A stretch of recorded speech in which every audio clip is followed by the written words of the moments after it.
great. So, yeah, the 1-year-old 8 mark set that's coming. I actually went in on a split because I thought it would take forever for the sets to hit Chicago, but no, they hit the shelves right about the same time as I got my little splits bottle. So, sometimes that's how things works out, but I'm not doing that right now because my W Set 3 exam is coming up this weekend as I record this, and I don't really have the brain space for Hampton right now. So we're gonna do something else. We're gonna do some whiskeys, and really this goes back to, I guess it's the last review I recorded.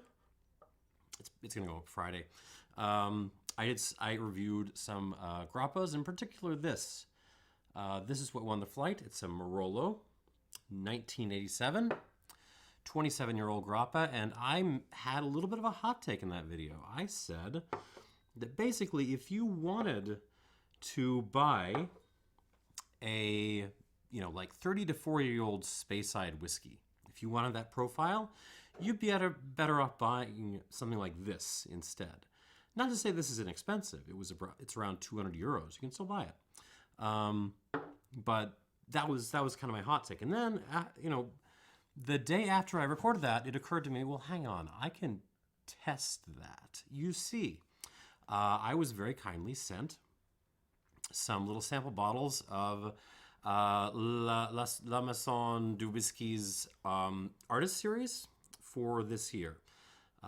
It's the second day of the U.S. market, and I don't know how many times they've done this range in Europe, but they're focusing on Iris Scott is their artist for this year, who is, I think she's from Washington State, actually. She does finger painting. It's really, really cool. Go look her up.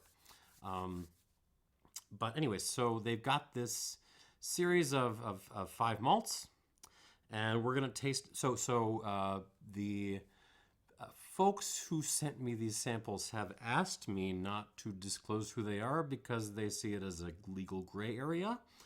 But they're folks interested in getting the word out on this whiskey series. Also, they sent me a sticker, so connect the lines.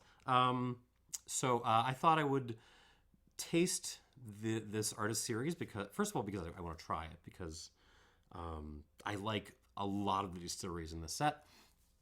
Also, it's outrageously expensive, and I want to see if it's worth it. But also, I just want to see. We're gonna do blind. We're gonna taste these things blind. My wife, who just left the house. This is my third take on this, and she left on take 2. Has kindly set up the blind here. I don't know what's in each glass, but what we have done is we got the 5 whiskeys in the Artist Series set, and the last of the Marolo 1987. So the question here is, well, first of all, can I pick the Grappa out of this lineup of what is otherwise malts? And second, can this lineup of extraordinarily expensive spirits, they should beat out the 200 euro conventionally expensive Grappa, but do they actually? That's kind of the question I want to see here. So what have we got in the running? We have got, I've deliberately not done too much research on the bottles in this. We've got a 13-year-old Ardmore, which is around $200, a little over 200. So that's the one that's going to be priced around the same as the Marolo. We've got a 16-year-old Tamdhu, which is 400 plus. We've got a 28-year-old Glenburgie, which is 600, 700-ish. And then we got the ones pushing 900 to $1,000, which is a 34-year-old Glen Garioch and a 21-year-old Bowmore. I like all these distilleries very much, and I want to see, can they take a Marolo? Let's find out. Okay, so I don't know what's in these. We're just going to start. Call this glass 1. All right, glass 1 on the nose. Smells peaty.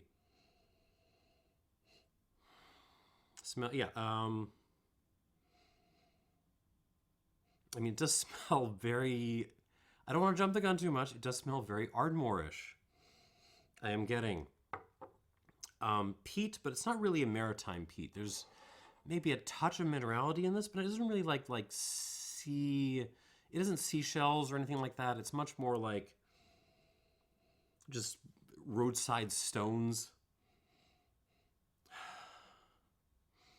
There's some fudginess in this. There's some like confectioner's fudge, vanilla fudge. Touches of barnyard. So like, you know, some pigs wandering around. Yeah, this really screams like youngish mainland peated whiskey to me. I mean, it could be the Glen Garioch. I don't know. It certainly smells like a bourbon cask peater is what I'm getting. There's some a little bit of orange peel in this. Milk chocolate. A kind of milk like a Mars bar almost. Yeah, let's go with that. Just hints of other tropical fruit, a little bit of like dried pineapple.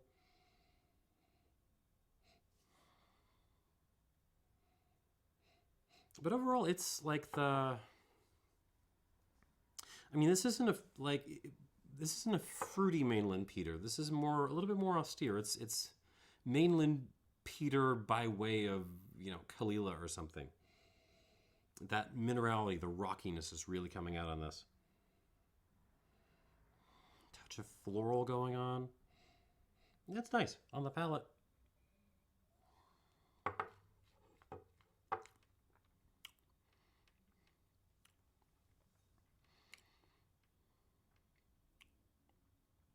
If this is the Bowmore or the Glen Garioch, I will eat my socks. Yeah, I mean, the palate really falls through on the nose. So, minerality, rocks, stones,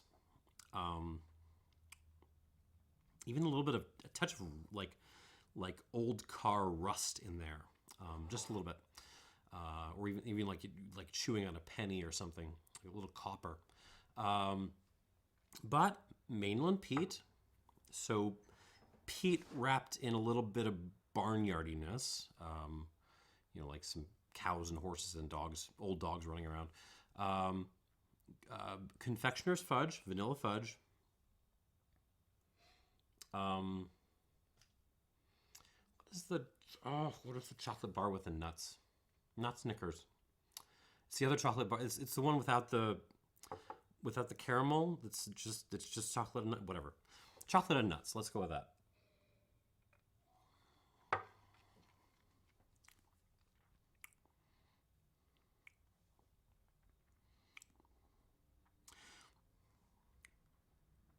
I mean, yeah, my brain is screaming Ardmore. There's the little hints of tropical fruit in there. Orange peel,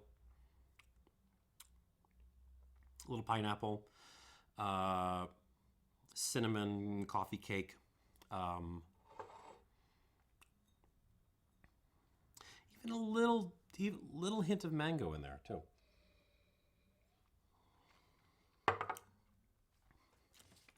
So it could be the Ardmore, and I mean it's good. It initially doesn't strike me as anything like super duper special, but it's a very good, what appears to be peated mainland whiskey. Let's give this a little bit of water. I think these are all bottled at cask strength, but I don't know what that means. So I'm going to walk them down. 2 squirts. It's not there yet. 3 squirts. So what I'm doing is I'm going to keep squirting until like it feels like the alcohol nip is going away. And that gives me some sense of what the ABV bottling is. 4 squirts. So we're above 50% at this point.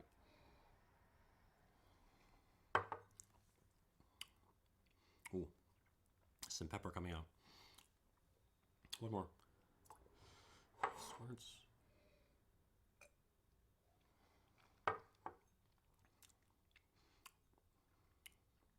That's about tamed it. So, alcohol in the high 50s. That's the sense I'm getting.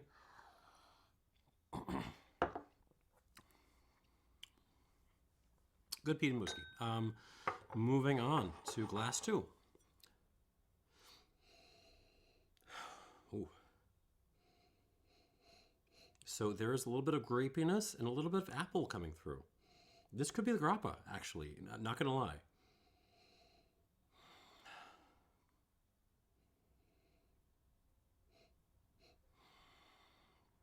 I'm not gonna stand by that, but yeah, that's the initial impression. So yeah, let's back up a little bit.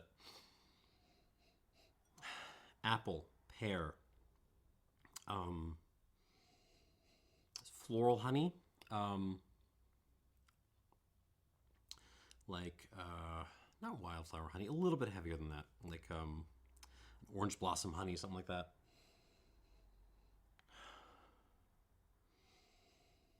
Little bits of like almost shortbread with marmalade on it, something like that. So little hints of, there's indication, there's gentle nudges towards maybe a sherry cask, or this is just, or that grapiness. Okay, so I'll back up a little bit. So there's an orangey kind of marmalade kind of character. Raisins, figs. Again, just kind of dried fruity kinds of stuff. But I'm not sure if that's because it's a Grappa or it's just because it's a sherry cask. I mean, if it's a sherry cask, it doesn't feel like a, really aggressive sherry cask. This is refill. I just can't. I can't tell. My brain is screaming like old, not that old, but relatively old refill sherry cask malt. But I don't know if that's actually what it is. It could be the Grappa. Some wildflowers mixed in there. That shortbread note. I mean, it's really beautiful. It's elegant. There's some like little hints of, I don't know, red like. How do I put? It's like red fruit, almost strawberries, but without that kind of aggressive thing you would get from like a red wine cask. It's like soft strawberry. It's like the strawberry giving you a gentle caress.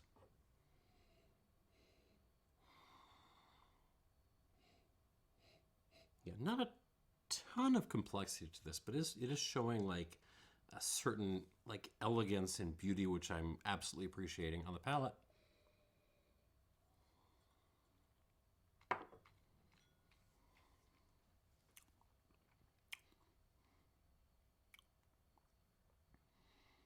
Ooh, it's a fun, like, peppery, slightly tannic, but gentle tannic turn on the back end.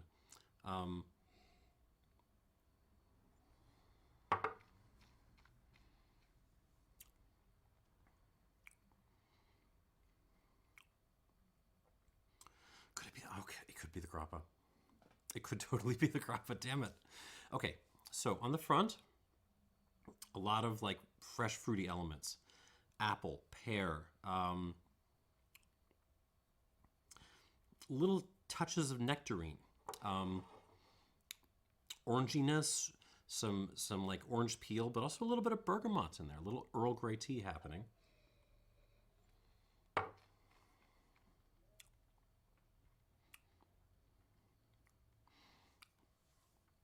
But then it kind of turns into, yeah,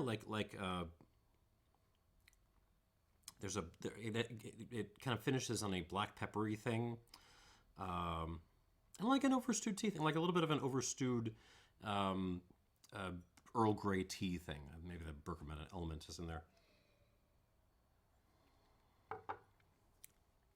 It's so refined and elegant and nice.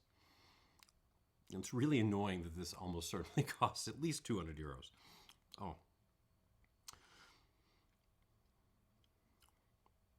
I would love to have So the mouth length is actually very nice. It's kind of getting deep back into my mouth, tickling my throat. It's very, very good on that account. The mouth feel is a little bit lacking. It isn't really, it doesn't have a whole lot of presence in there. And the finish, it does have that nice kind of like bitter, peppery snap on the back end, but nothing else like the fruit on front. It's very nice. It doesn't hold on for very long.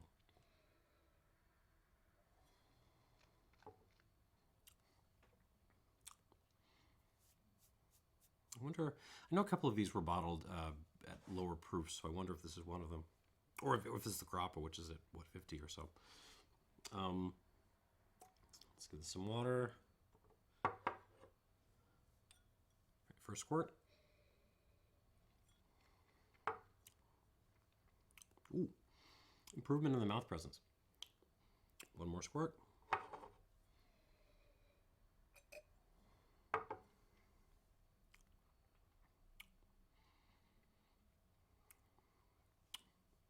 It's hard to judge.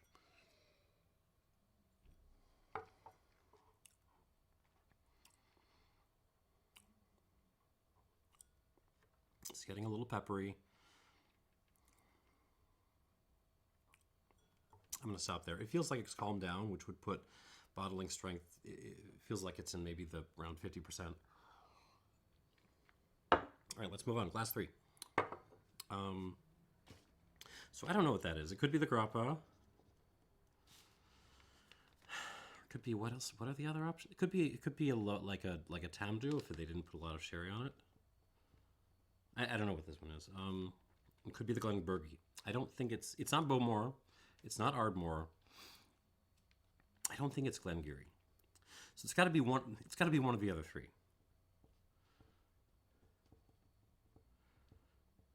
And yeah, that's it. I want to see how this behaves with water before I make other calls about it. Okay. Moving on to glass 3.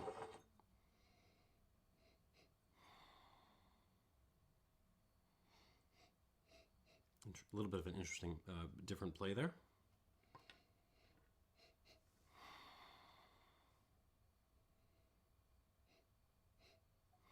Okay, this one smells. There's an edginess to this one, so it's. There's also an orangey element on this, but it's almost like a tangerine, like an aggressive orange. It's been like toasted a little bit. This could also be the Grappa. I mean, we're learning a lesson here, right? Like all of these, could, like we've gone through 3 of these, and 2 of these could be Grappas. Yeah, but there's a graininess to this one. There's like a oatmeal kind of element. Kind of lightly floral, some wildflowers. Cider, apple, maybe.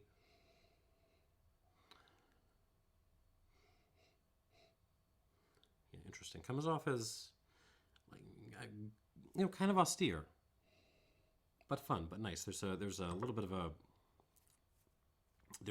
little bit of a campfire ash kind of thing coming through.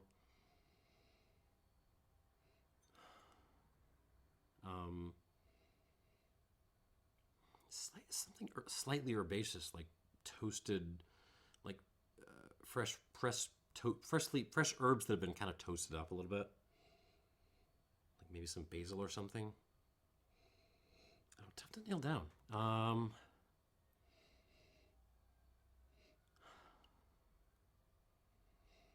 It's a fun nose. I don't know what I think of it. It could be the Grappa, because there is that little bit of like a raisin element to this as well, like a golden raisin kind of thing. No, but I'm not getting that appley thing I was getting from the Marolo last time. On the palate, let's try this. I shouldn't be trying to identify it right away. I should just be thinking about quality first. On the palate.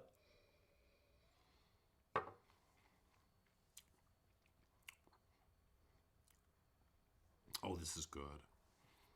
This is really. Oh, I don't. Okay, first note. I don't think this is the Grappa. I don't think this is the it just like the profile is all wrong. But this is phenomenal. Oh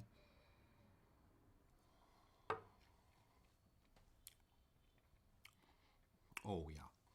So arrival on cider apple, toasted orange, toasted herbs, like take some herb de Provence, toast them up, put them in your mouth. That's kind of what's going on. There's a little bit of like a like a pickled ginger thing on the front end, which is really, maybe this is the Glen Garioch. Because I remember some of like the old it could be Bowmore too, I guess. But I remember some of the old Glen Gariochs from like the 15-year-olds in particular that were still left on the shelf by the time I started drinking, having a little bit of this profile. There's a whisper of peat on this, just a little tiny kiss. But it's just a little color element. So moving on the back end, it gets very ashy and very smoky. Not peat smoky. There's a little touch of peat, but the smokiness is more like just campfire smoke, almost like a coal smoke kind of thing.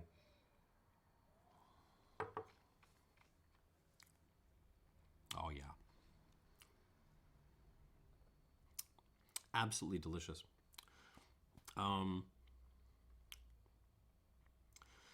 Yeah, figs, dates, prunes.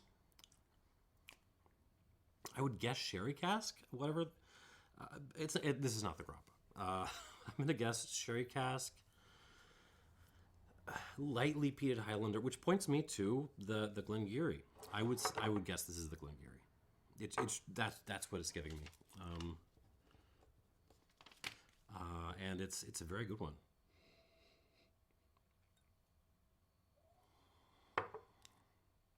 Yeah, it's got there's such a vividness to flavor, but at the same time, it's like there's a delicacy to this, which is in some ways very similar to it's not as elegant as glass number 2.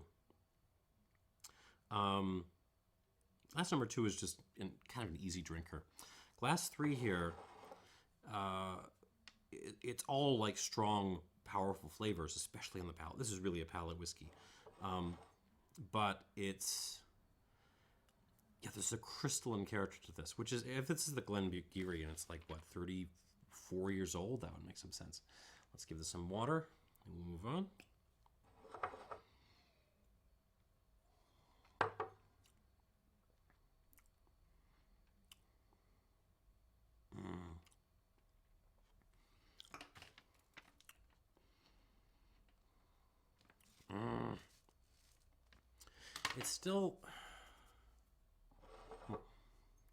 It's still, there's a spiciness, there's a nippy, spicy character to this, which makes me think I could add more water, but I'm not sure.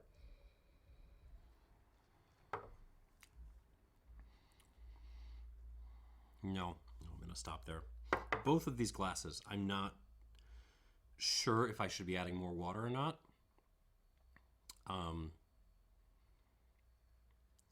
But if I gotten it right, this is, 45, 46%, 46%-ish, probably. All right, moving on.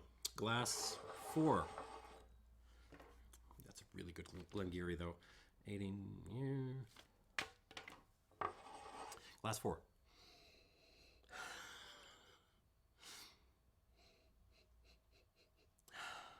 Peat. Lots of peat.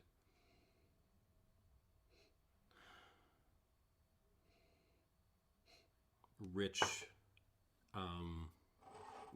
like super duper rich peat.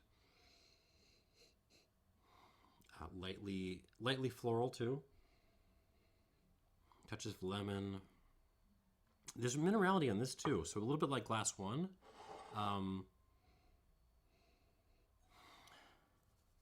But it feels much more Islay than glass 1. There's little hints of like 1 or 2 bandages in there, just a little hint of medicinal. It's not, we're not in Lefroy territory or anything, but we're sort of there. Like, yeah, oysters, shell on oysters, kind of come to mind.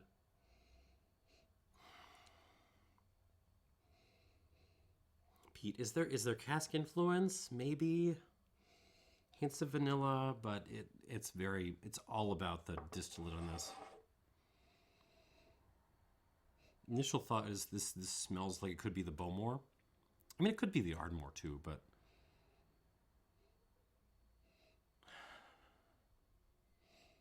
oh god, what am I getting aside from the peat?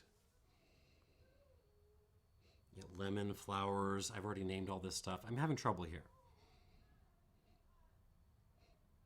I mean, what it smells like is just a really good peated Islay whiskey. Like that's sort of what it smells like. I'm sorry, like that's the best I'm managing. There's a little bit of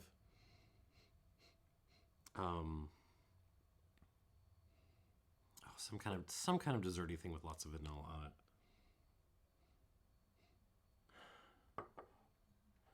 Like, I don't know, I want to say salted toffee, but it's like salted vanilla toffee. Yeah, something like that. Let's go with that. So, I mean, it's a peat bomb. It's not. There's a depth to this. There's a vividness to it. It isn't super duper complex in terms of the number of flavors it's throwing at me. At least not on the nose. It could be like this glass 3 here, which is really more of a palate whiskey. Let's see what we got.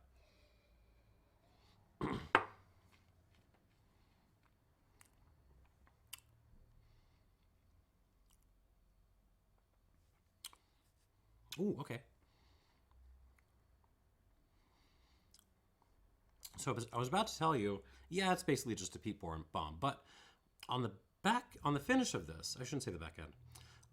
On the finish of this, if you hold on, keep paying attention, keep your perception going, it suddenly makes like a turn into tropical fruit territory. Like there's suddenly this little burst on your palate of like mango and papaya and even a little bit of pineapple. But up until that point, there's no real hint of those things. It's really like peat and hints of flower, hints of floral.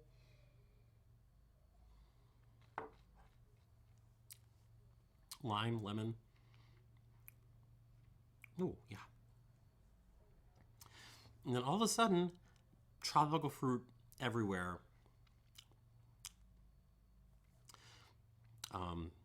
Like sea salt, oysters, lots of sea stuff.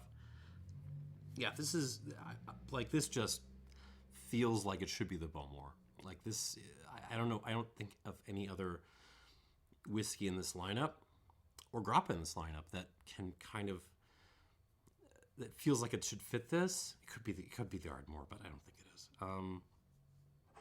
One more try.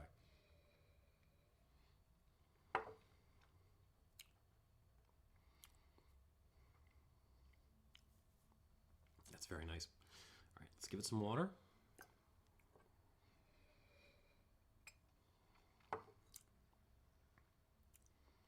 Okay, move on to 2.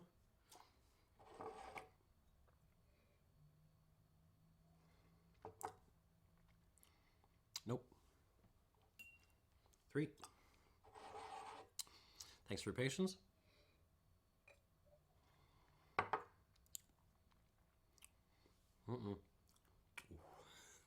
This gets very ashy and like 4.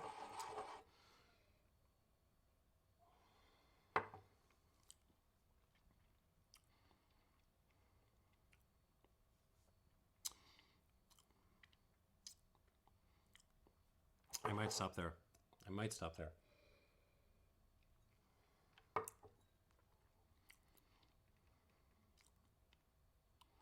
Like half a squirt more. And I'm gonna stop. Which would put the strength in this in like mid-50s somewhere. Right. Yeah, that burst of fruit. It's not as... So I have had like old, 60s Bowmores before. Well, one. And it certainly wasn't the best ever bottle, but it did throw in a different way, but in similar sorts of flavors of tropical fruits. I'm wondering, I don't know what else that could be if not a Bowmore. All right, moving on to glass 5. And a pretty damn good Bowmore, but it's not going to be cheap. Okay. Glass 5. Ooh. Very different from the others. No, well, I don't know. It's not miles away from glass, particularly glass 2. Yeah, so we're getting loads and loads of like fresh orchard fruit.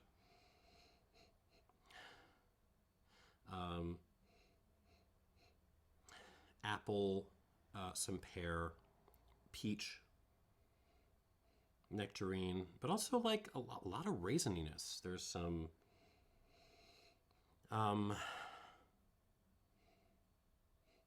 like golden raisins, almost an apricot note, dried apricot.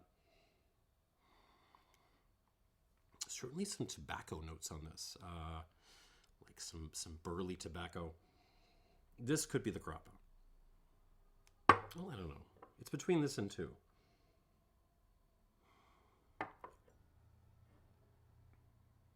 I did say that I thought this was 50%, didn't I?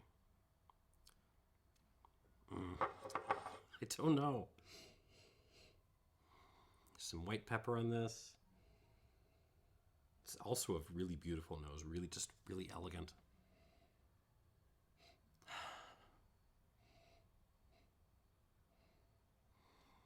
I mean, almost all of these, with the exception of glass 1, which is a little normal, almost all of these are like spirits you could just kind of nose all day long and enjoy.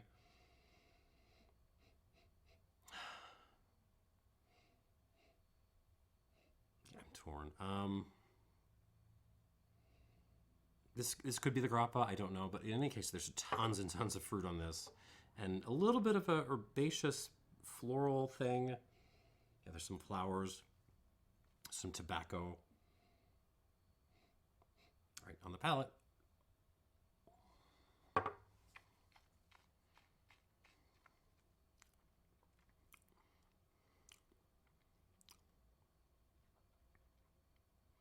I think this is the Grappa. Oh God, that's good. Oh, I mean, as much as I really enjoy the development on the palate of glasses 3 and 4, but this is, I mean, it's a different character because there's no hint of that peaty character or the coal smoky thing that glass 3 was throwing at me. But the development, if anything, is just as good.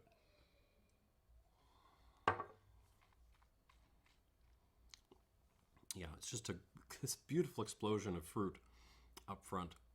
So fresh apple, pear, quince, like all the orchard fruit, peach, nectarine, but also like golden raisin, dried apricot. Is there fig? There's not really any like conventional sherry cask kind of stuff. Maybe it's the absence of sherry cask tells that's kind of pointing me towards Grappa on this.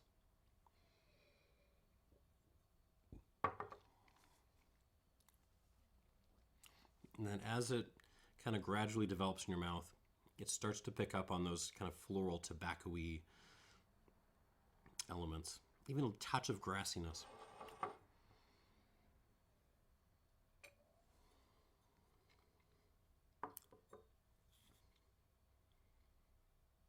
I think that's the Grappa.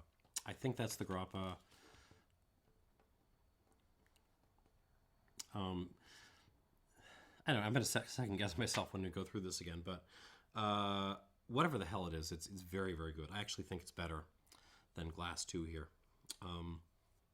We'll go through these again, right? And as I recall, the Marolo kind of came up a little bit when I added water, didn't it? So let's see if this one does the same. 1 squirt.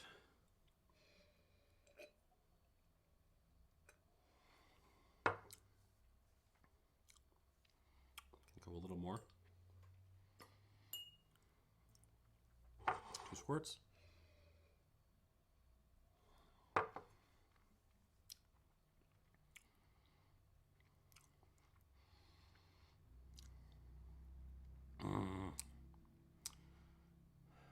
Go a little more.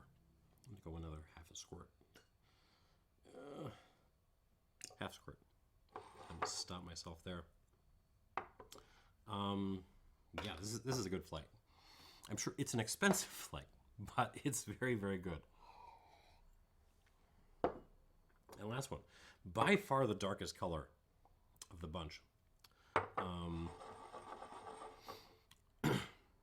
Last 6. Super duper dark, like golden brown color. Sherry. It smells like sherry cask.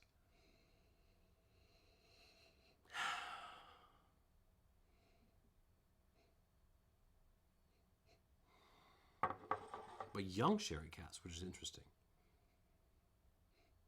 No peat. Yeah, I mean this is not the Grappa. There's no way.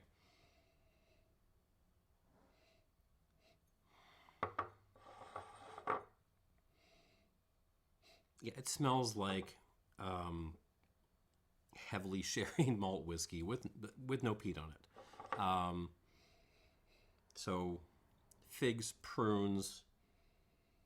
There's some like leather, beef bouillon. Yeah, there's like a savory character to this.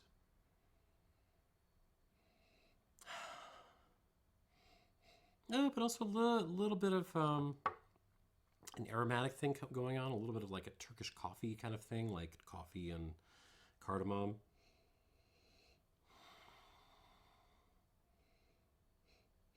In some ways, actually the most aromatically closed of the bunch. Interesting. I mean, my first thought would be like Tamdhu, but because it is only like 16, right? Yeah, 16-year-old. But it could also be like the Glenburgie that they've just like given a re-racking and some really aggressive sherry. Because it doesn't feel like this is...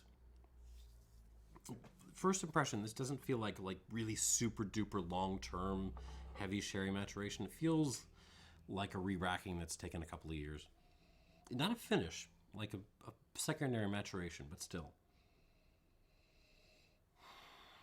Some Ovaltine coming out now. A little bit of a Swisher sweet thing. Black Cavendish tobacco.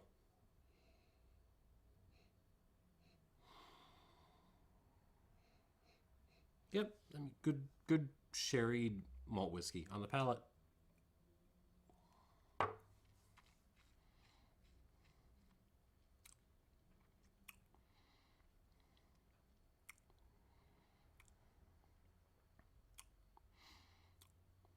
Good mouth presence, actually.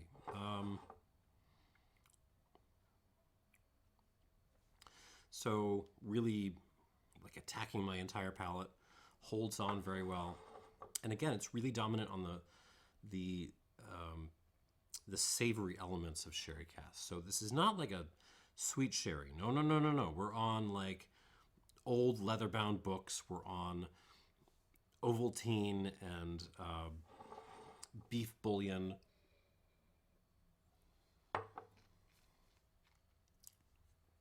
There's some fig, prune, Turkish coffee, cinnamon. There is some graininess to this, just a little bit of like a cream of wheat kind of thing in the background, like cream of wheat with honey. Put it that way.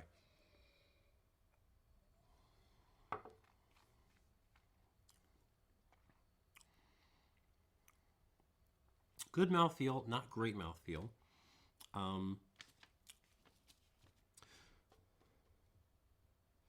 Yeah, this is reminding me of a lot of the Tamdhus I've had, so I'm gonna guess Tamdhu on this, particularly in relation to the rest of these.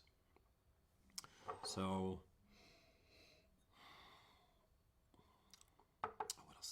There's a lot of pepper on this as well. Some like overstewed awesome tea. I'm gonna give this a couple squirts of water. We'll see what's up.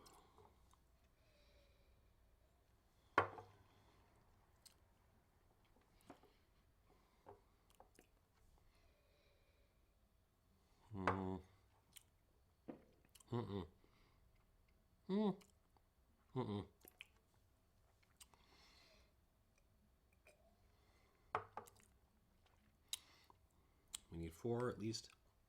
Oh.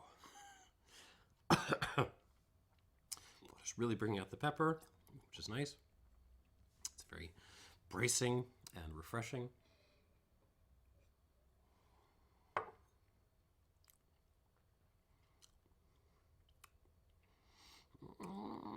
I'll go another squirt. Another full squirt.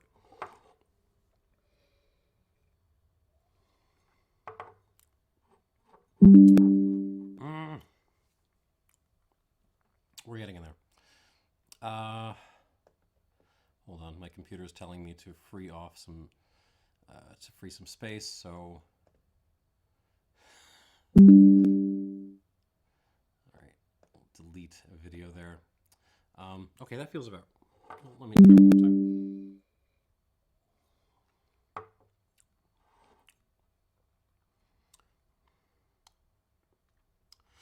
It feels like I go a half more, but I won't. So that's also high 50s. Okay. And also pretty good. So let's go through these again. Right now, impressions. Okay, so my favorite glasses are probably 3, 4, and 5 here, and then 2 and 6, and then maybe 1 kind of.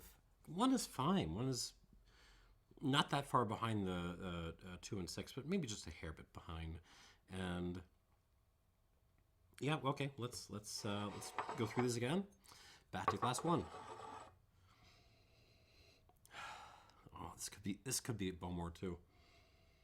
But I don't think it is. I don't think it is. Yeah, so now that I've added a little water to glass 1, it really smells like just straight up vanilla and peat. Deliciously so. There's no edge to this. It's very like, it's vanilla and peat and like s'mores. It's very delicious and smooth and desserty. No, that minerality, the rocks thing, that's still in there.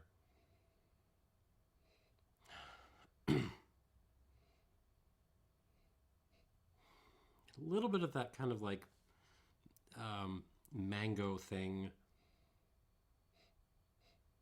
Certainly the orange as well. Okay, on the palate.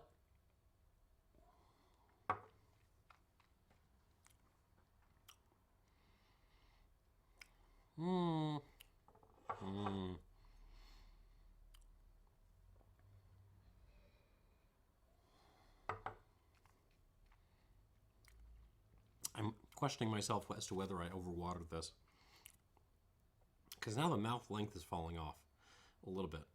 Really, like it feels like the whiskey is falling apart a little bit. It's still delicious. It's still throwing me, peaty, orangey fudge with vanilla. And I'm enjoying that.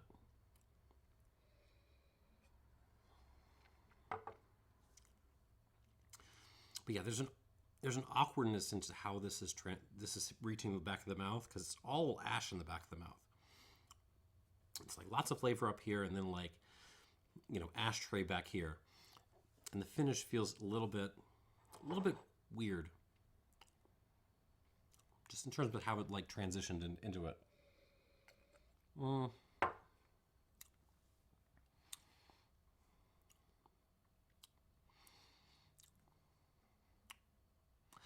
It's fine. It's good. It's enjoyable. I'm not going to score it into the stratosphere. I'll call this like an 86 minus. And I think it's the Ardmore. We'll find out in a second when I do the reveal. But that's just, I don't know. It could be the Bowmore too, but I don't think so. It could be the Glen Garioch too, but I don't think so. It feels just like too young. And it's just got that Maitland character, you know? All right, so moving on to glass 2, which I thought was maybe the Grappa or the Glenburgie. I don't think it's the It could be the Tamdhu, but I don't think it is. Yeah, I mean, this just screams like old whiskey. There's a kind of a Johnny Walker Blue but better kind of character to this. Tons of fruit, little orange, a little like musty old cask, a little honey. Evolution from adding water. Maybe a little bit more orange coming through. Even a little bit of like a tobacco thing, like a Oriental tobacco thing. Overall, not too much. This could be the Grappa. I don't know. I'm questioning myself now. I thought it was 5, but it could be 2. On the palate.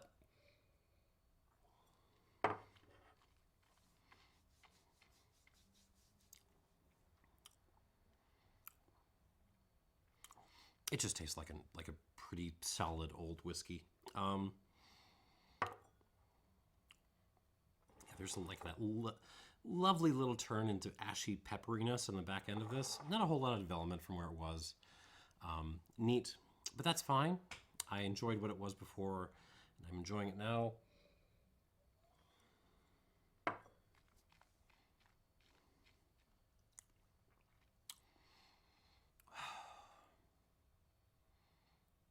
Simple pleasures. I mean, there's not a ton to this. I would guess this is the Glenburgie.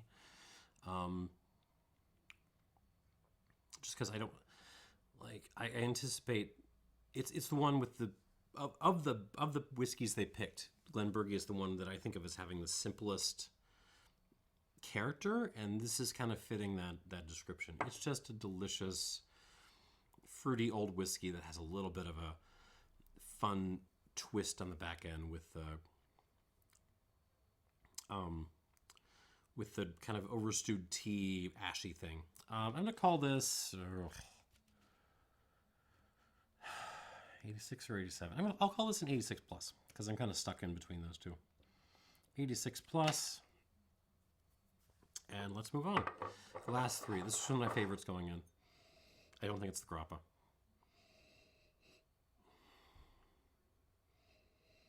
Ton of development on the nose, but it wasn't really the nose that was the fun part of this.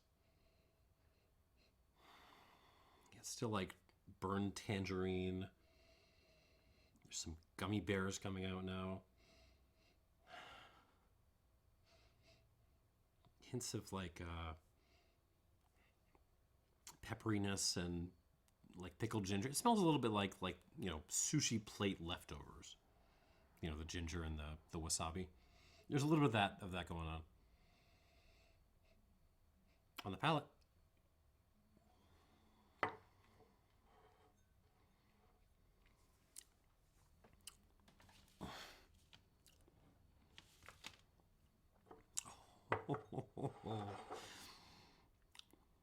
This is gorgeous. This is just a beautiful, beautiful whiskey. Because it's got a story to tell. You know, it's not just the mouth presence is good, and it is just like filling up my entire palate with weird mixes of fruit and flowers and grains and also like ashiness, and just holding on to all that into the finish, getting way back into my tonsils. It's not just that. It's that the flavors are changing and kind of developing like constantly from the arrival to the mid palate to the finish.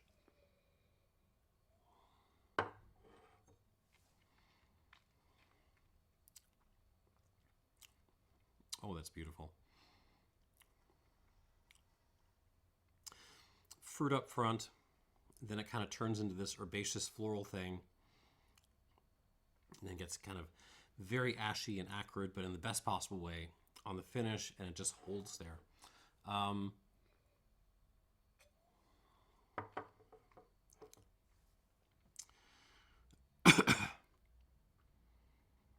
Can I 90 this? I'm going to 90 this. 90 points. 90 points for glass 3. And I'm going to guess the Glen Garioch. Because I can't think of anything else that would have this particular profile. Because it just had that little twist of peat in there, which is a very, like, late 80s, early 90s Glen Garioch kind of thing.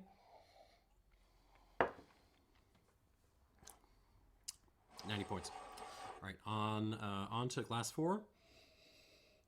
We're pushing 50 minutes now. I gotta finish this up. Nose kind of recedes a little bit with water on glass 4. It still smells very Islay. You know, you're getting salty seaside peat, a little bit of medicinal. But then there's that, you know, there's a little bit of vanilla, but also that little hint of like tropical fruit plate. Like someone's drinking a pina colada, like in the next table over. Someone's, you know, just a little hint. On the palate.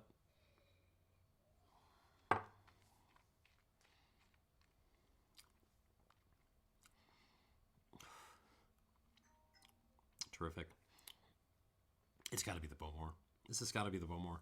I don't know what else it would be.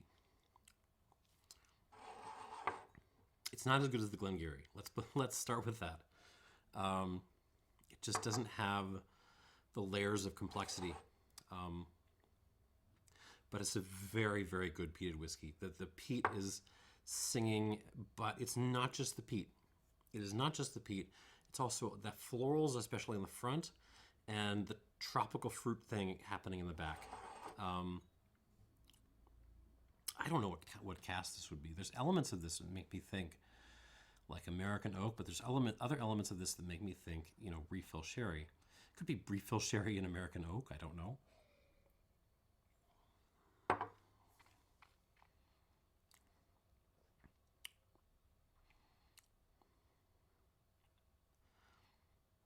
Really, just a pretty whiskey. Can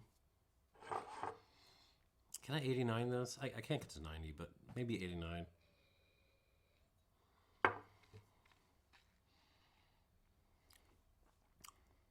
Just feel like the finish gets a little bit clipped with water. This isn't reacting. It isn't falling apart with water in the same way that kind of glass 1 was, but it does lose a little bit of its steam. And I don't think I overwatered this. It still feels very vivid. It's just, let's call this an 89 minus. 89 minus for glass 4, and I think this is the Bowmore. Glass 5.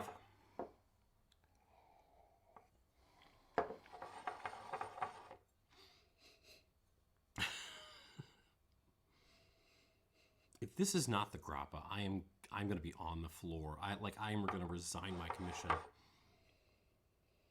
Oh God! If anything, water has really just brought out the just extroverted, exuberant personality of this thing. It is so fruity. It's like, here, have all the fruit in your face at once. You know, while I juggle some tobacco containers at the same time. There's a joy to this. I know that's I shouldn't be saying that's like too, you know, impressionistic to say as a reviewer, but there is something like that to this. Development, it just, if anything, smells more explosive, more aromatic. On the palate. I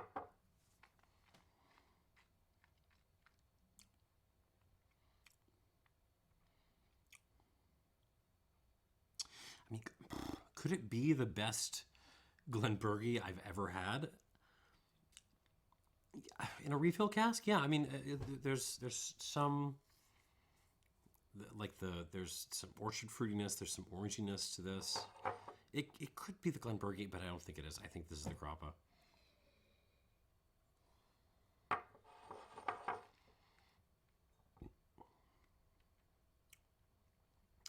It's very, very good. This was 2 squirts? No, two and a half, right? This is... I'm questioning myself, but I still think this is the Grappa.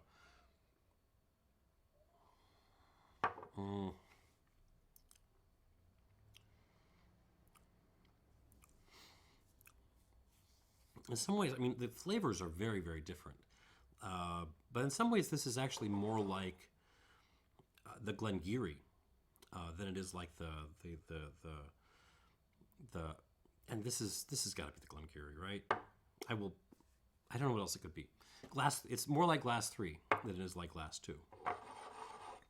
Because there's just like there's such a development on the palate of this. Maybe not quite as much, but it's right there.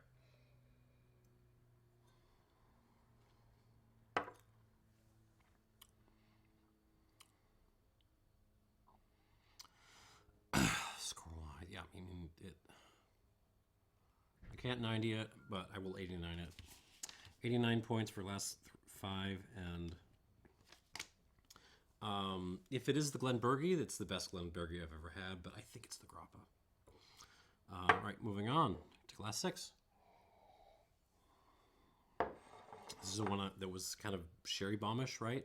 All right, on the palate, on the nose.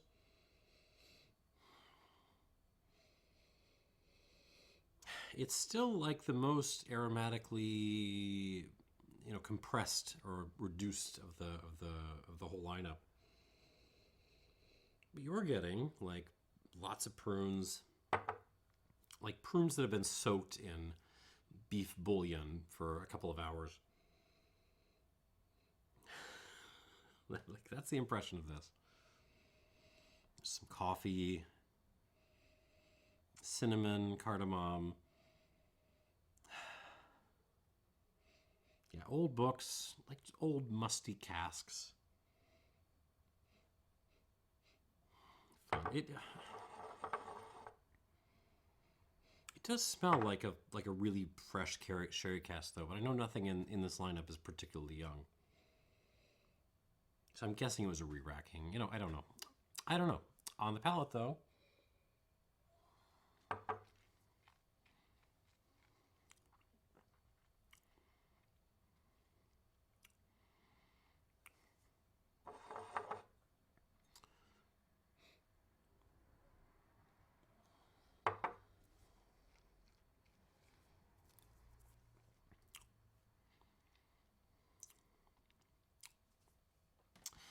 Yeah, it's a good sherried whiskey, and it's a very, very savory sherried whiskey. This is not nice and friendly like like a Glenfarclas or whatever. This is not a fruit bomby kind of sherry. No, this is grungy and savory, and it's going to bite your head off a little bit. That being said, I don't think it's going quite as far in that direction as like the batch strength that I had. I actually think this had less time in an really, really active sherry cask than that did. Even though it has to be older. Who knows?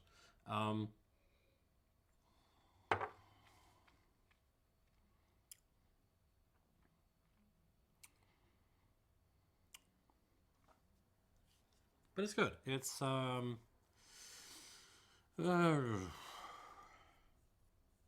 doesn't really develop a whole lot with water, but it's fine. It's good. It's delicious. It's a good sherried whiskey. I'll give it.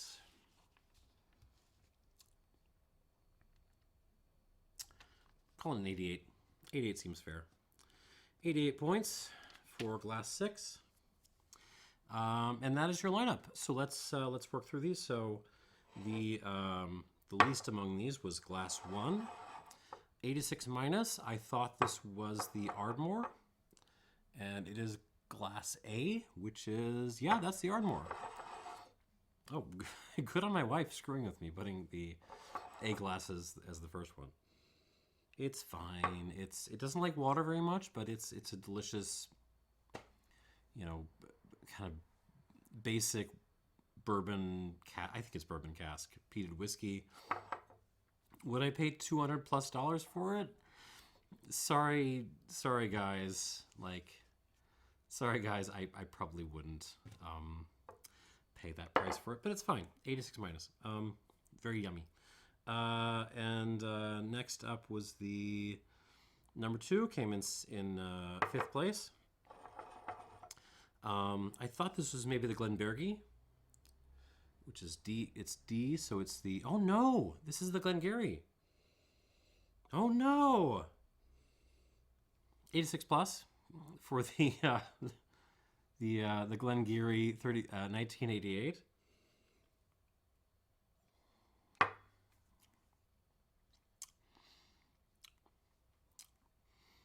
I was not super impressed with this, which is sad because I usually really enjoy Glen Gariochs. But there you go. That's why we do blinds. All right, and so in 4th place with a score of 88 points would have been Glass 6, which is... That is the... it's Glass B, which is the Tamdhu. Okay, so I got that one right. Tamdhu 16-year-old. Good sherried whiskey.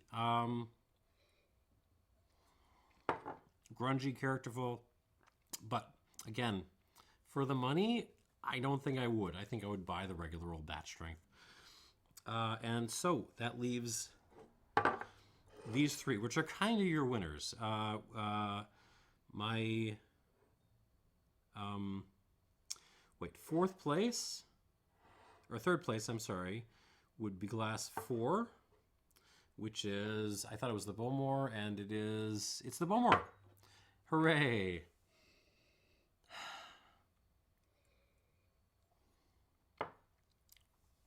Would I pay $900 to $1,000 for this? No, but it's darn good, and I love Bowmore. And darn, I wish there was more good Bowmore around, because the official bottlings are not cutting it.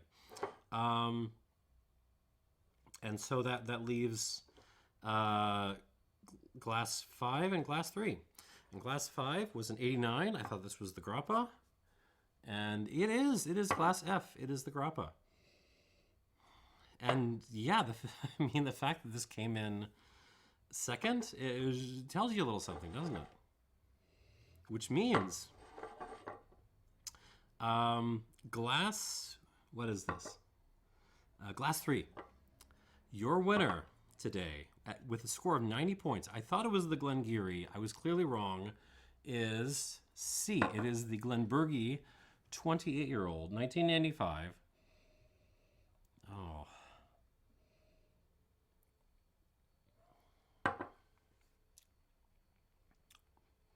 That is phenomenal. That is very good.